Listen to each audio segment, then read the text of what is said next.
Hi guys, welcome back to my channel. As promised on my Instagram, today and every Wednesday for the month of July, I will be doing a Wedding Wednesday video. So it's basically a wedding planning series where I discuss the most important topics in planning a wedding, and I'm going to be doing this every Wednesday for the month of July. So stay tuned if you'd like to know how I plan a wedding on a budget.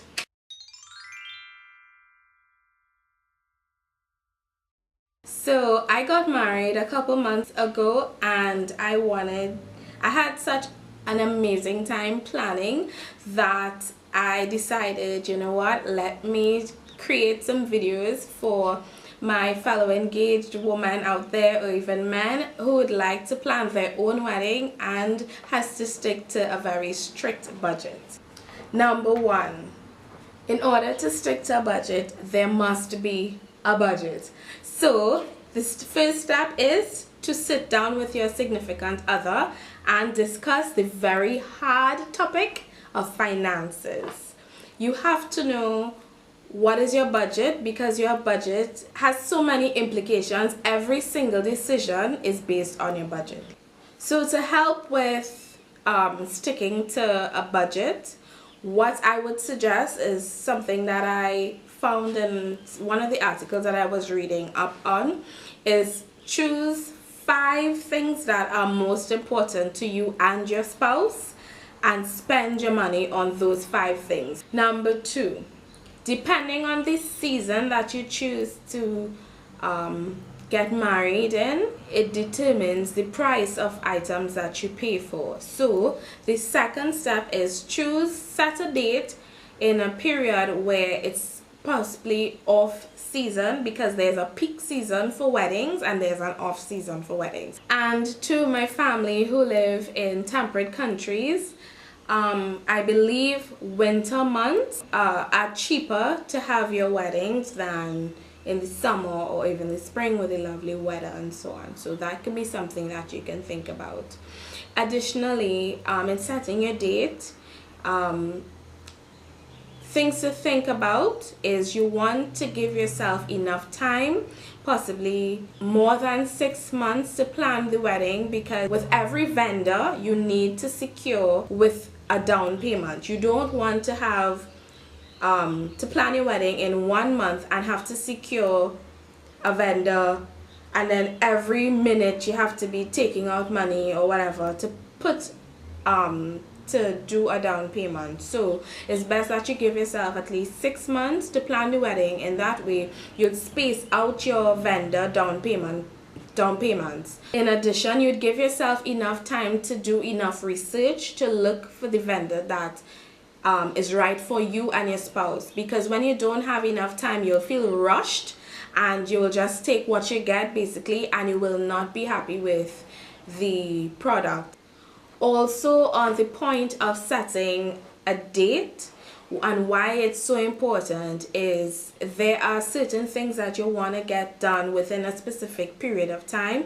So when you're wedding planning, you will see, based on the templates you'd find online, 6 months out you want to do this, 3 months out you want to send out invitations. So you want to give yourself enough time to do those things and to have enough money throughout that period to do those things. The day of your wedding is important.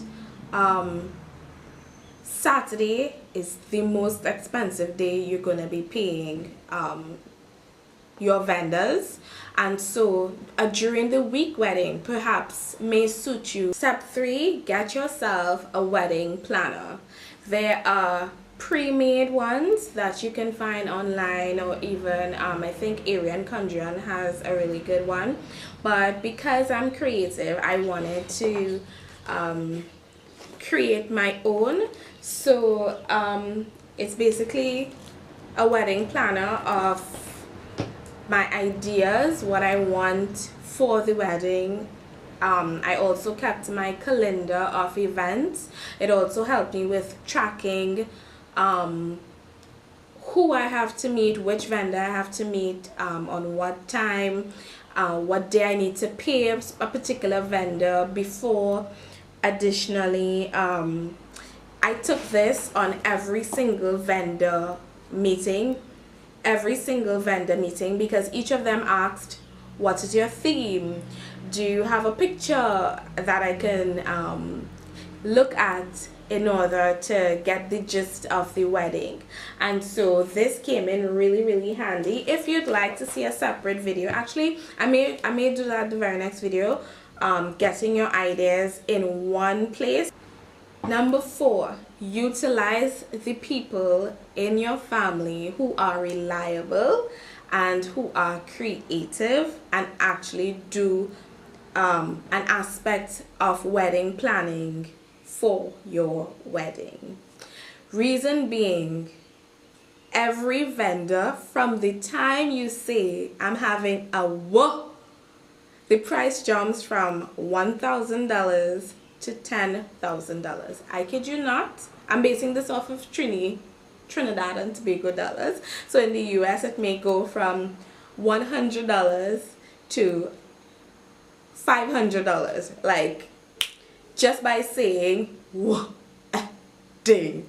So you want to utilize as many people in your family or even in your pool of friends who are professionals and will not mind and are reliable to offer their services for your wedding, because the amount of vendors that you would have to be in contact with and getting a quote on, you are going to go crazy. And so if you have that, so if your family has an amazing cook, you may want to engage his attention. If you have a family member that does hair, makeup, you may, and that are good, people who are good, you may want to engage conversation with that person.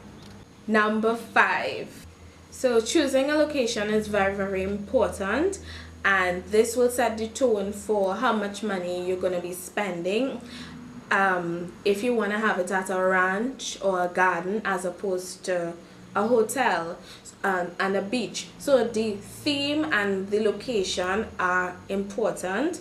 So when going through your budget, if location is important to you, will choose a more exotic, exclusive place, but you may have to cut back on something else. If you have a very strict budget and location is not very important to you, have it at a hotel. Have it at a banquet hall, for instance, that would offer combo deals that will deal with your decor, your cleanup, your catering, and so on. Number 6, why not make your own invitations? So on Amazon, believe it or not, actual invitation, and you can print it out yourselves. So this was actually one of my invitations.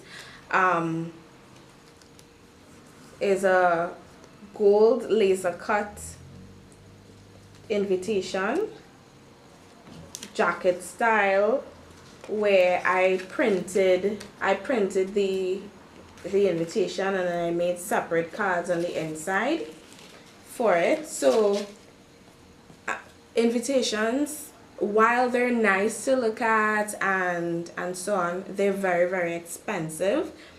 One invitation can run you up to 24, 25, 32 Trinidad and Tobago dollars.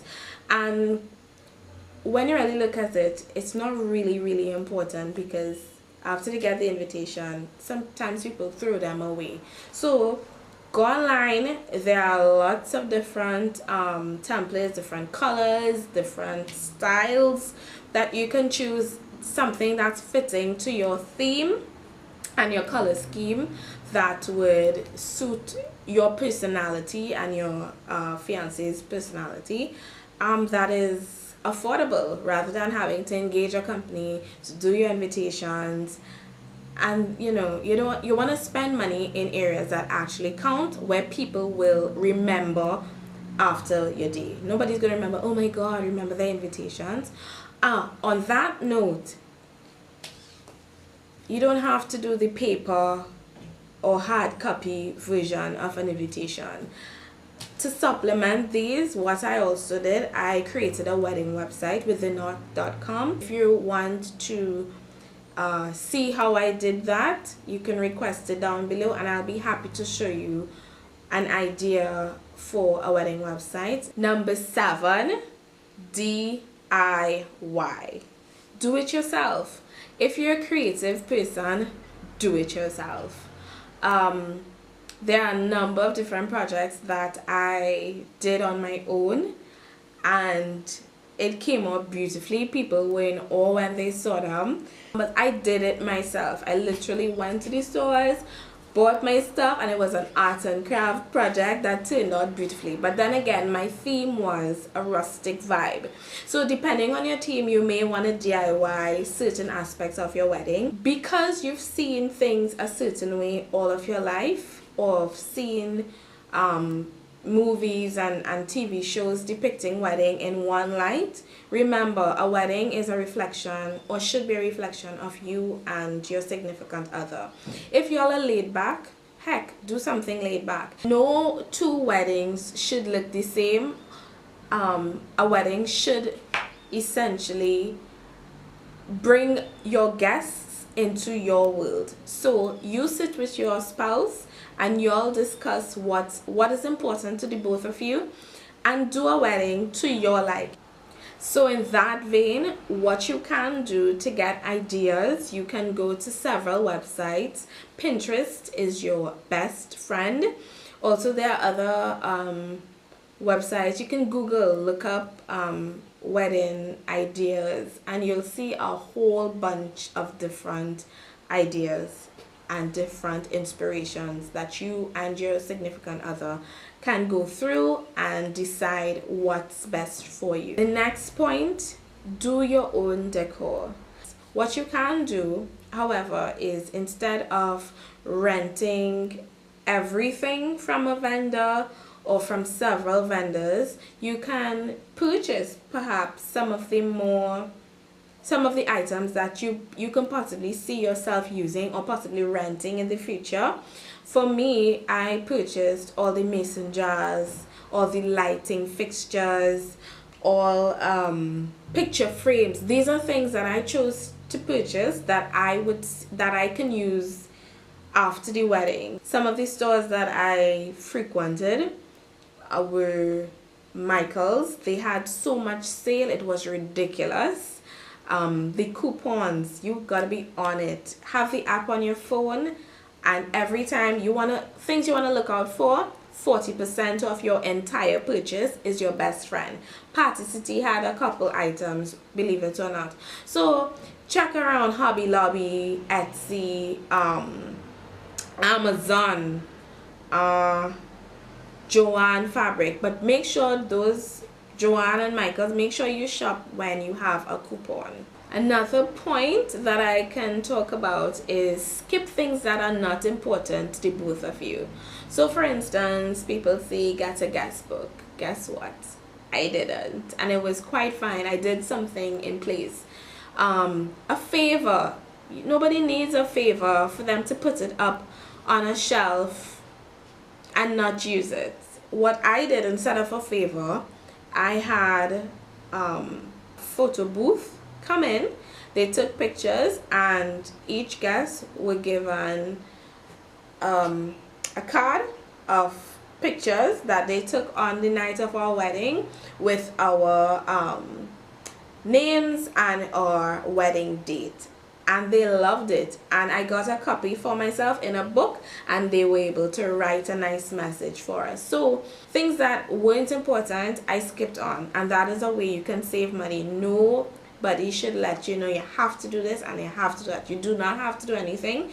Choose what's important to you and your spouse and do that. Do not let opinions of others corrupt your mind and make you think that you have to.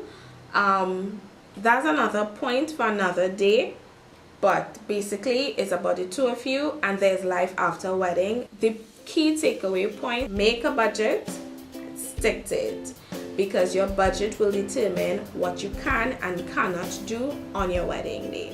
Also, to wrap up, do what's important to the two of you and do not get so caught up in the movies and the TV shows that you you place importance on things that are not important, because at the end of the day, the wedding is just one day and there's life after the wedding. So stay tuned next week Wednesday for another installment of Wedding Wednesdays.